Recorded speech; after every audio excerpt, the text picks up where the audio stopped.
शिक्षक हैं, आप नए को परीक्षा लीजिए, लेकिन जो 15 साल से 20 साल से बिहार में योगदान दे रहे हैं, इसी सरकार ने जिनकी बहाली करवाई थी, अब उनको जब राज्यकर्मी का दर्जा देने की बात आई तो अब परीक्षा की बात कर रहे हैं, तो वो तो उचित नहीं है। हम लोगों ने हाल में एक मीटिंग की है शिक्षक संगठनों के साथ, और हम लोग भी चाहेंगे कि जितने शिक्षक संगठन हैं वो एक साथ विधानसभा का जब सत्र चले तो अपनी बात को सरकार तक कहें। शिक्षा मंत्री ने कहा है कि गुणवत्ता शिक्षा जो है वो तमाम विद्यालयों में बहाल हो, और जो इसका विरोध कर रहे हैं वो नहीं चाहते कि सरकारी विद्यालय में भी जो अच्छी शिक्षा है वो मुहैया कराई जाए। अगर सरकारी विद्यालयों में माने क्वालिटी एजुकेशन की कमी है, अगर ये शिक्षा मंत्री पकड़ रहे हैं तो हम मानते हैं कि वो सही बात पकड़ रहे हैं, बीमारी पकड़ रहे हैं। लेकिन वो चाहते हैं कि एग्जाम से इसका सोल्यूशन निकल जाएगा, तो आप बीमारी पकड़ के गलत जगह इलाज कर रहे हैं। सर दर्द है तो सर दर्द का ही दवाई खाइए, पेट दर्द का दवाई खाने का जरूरत नहीं है। शिक्षा मंत्री के साथ या पूरा जो ये नियमावली जिस तरीके से लाया गया उसमें दिक्कत यही है कि बीमारी कहीं और है, लोकेट कहीं और आप कर रहे हैं। आप परीक्षा ले लेंगे, जो शिक्षक फेल कर जाएंगे वो दोबारा से उसी विद्यालय में जाकर के उन्हीं बच्चों को पढ़ाते रहेंगे, वो तो हटने नहीं जा रहे हैं। तो क्वालिटी में क्या इजाफा हो जाएगा? कोई इजाफा नहीं होगा। क्वालिटी में कैसे बदलाव होगा? आप नए तरीके से नए शिक्षकों को बहाली कीजिए जो आप कर रहे हैं, लेकिन जो पुराने शिक्षक हैं उनका आप नियमित ट्रेनिंग करवाइए, आप वहाँ करप्शन फ्री जांच प्रक्रिया कीजिए, आप वहाँ पे इंफ्रास्ट्रक्चर अवेलेबल करवाइए, आप वहाँ पे रेगुलर तरीके से शिक्षक वहाँ पहुँचे इसकी गारंटी करवाइए। परीक्षा से कुछ नहीं हो जाएगा। परीक्षा ले लेंगे 4 लाख में 3 लाख फेल कर जाएंगे तो क्या कल सरकार कहेगी कि हम 3 लाख फेल टीचर से बच्चों को पढ़वा रहे हैं, और इसी के लिए हम अरबों रुपए जो है साइकिल योजना और पोशाक योजना में देते हैं।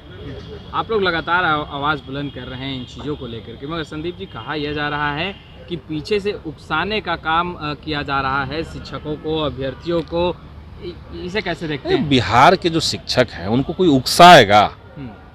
उनको खुद नहीं पता कि सरकार उनके साथ क्या कर रही है। जब महागठबंधन का घोषणा पत्र हम लोगों ने रिलीज़ किया था, उस घोषणा पत्र में ही लिखा हुआ था कि हम जब सरकार में आ जाएंगे तो हम आपको राज्यकर्मी का दर्जा देंगे। उसमें कोई स्टार मार्क लिख करके और शर्तें लागू होने वाली बात नहीं थी। आप शर्त लगा दे रहे हैं कि आप परीक्षा दीजिए बीपीएससी का।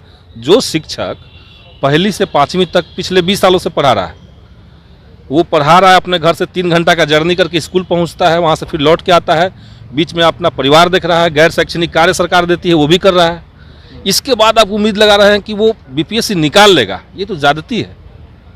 कैसे निकाल लेगा? संदीप जी, शिक्षा मंत्री कहते हैं कि आप लोग लगातार शिक्षक संघ के साथ हैं, लेकिन शिक्षा मंत्री कहते हैं जो भी उनके साथ दे रहे हैं वो सिर्फ अपने चेहरा चमकाने के लिए इस तरह के बात कर रहे हैं। चेहरा चमकाने वाली सही है। चेहरा चमकाना होता है तो हम लोग बोरोलिन लगाते हैं चेहरा में, ये सब काम करने से चेहरा नहीं चमकता है, ठीक ना? चेहरा चमकाने की बात ही नहीं है। शिक्षक अभ्यर्थियों के साथ गलत हो रहा है, माने शिक्षकों के साथ गलत हो रहा है। आप बताइए ना कि सरकार ने कहा कि हम 10 लाख लोगों को रोजगार देंगे, कहा, उसमें से एक बड़ा माध्यम था शिक्षक बहाली। अब आप 1,70,000 आपने बहाली निकाली, अब आप कह रहे हैं कि पहले के जो शिक्षक है वो भी इसी पे कंपटीशन देगा, तो ये नया रोजगार कैसे कहलाएगा? अगर पहले के शिक्षक इसमें आ जाएंगे तो नया रोजगार कहलाएगा? ये नहीं कहलाएगा। और उनकी जो सीटें अब तक थी वो तो अपने सीट पर थे तब न 3 लाख सीट खाली थी, 2.25 लाख सीट खाली थी। अब वो अगर यहाँ से आकर के यहाँ आ जाएंगे तो सीट भर तो नहीं जाएगी, तो आपका फिर से क्राइसिस बना रहेगा। इसीलिए ये जो 1,70,000 बहाली है, इस पे पूरी तरीके से नए बच्चों का आपको परीक्षा लेना है बीपीएससी का, आप लीजिए, वैसे बहाली कीजिए। पुराने जो शिक्षक हैं उन्होंने तो कभी कहा नहीं कि हमारा वेतन बहुत बढ़ा दीजिए, हमको राज्यकर्मी का दर्जा अभी तुरंत दे दीजिए। आपने अचानक से घसीट लिया उनको, तो ये ठीक नहीं है। कोई भी बीमारी सरकार को दिख रही है कि भाई चलिए शिक्षा की व्यवस्था में कुछ दिक्कत है, उसका समाधान है, लेकिन समाधान करना चाहेंगे तब।